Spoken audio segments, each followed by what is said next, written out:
j'ai décidé de compléter le titre de notre télévision, qui s'appelait Télé de la subconscience, et d'ajouter Télé de la subconscience et de la surnature.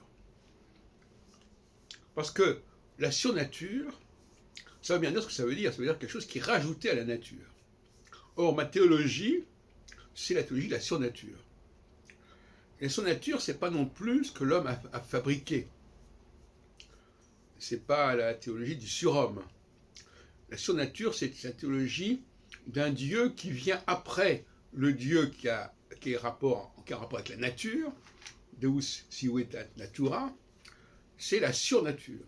Alors, je sais que le mot surnaturel peut avoir plusieurs connotations, mais je préfère employer le mot surnature que surnaturel, que de même que je préfère parler de subconscience que de subconscient, pour ne pas créer d'ambiguïté avec les mots en question.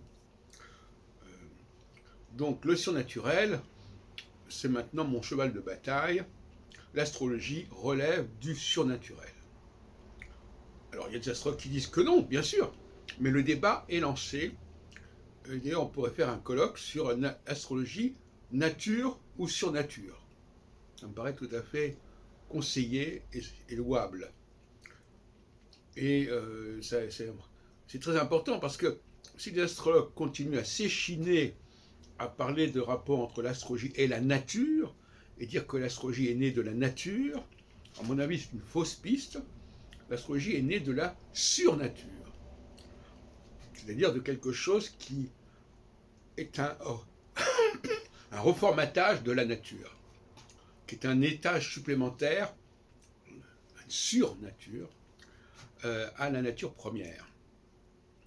Et donc, je récupère le mot surnaturel dans ce sens bien particulier, quelque chose qui est après, comme la métaphysique est après la physique, par exemple. Parce que le mot méta en grec veut dire après.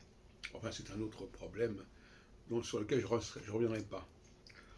Donc, je vais donc qualifier désormais notre téléprovidence, notre télévision sur YouTube, de télévision, télé de la subconscience et de la surnature.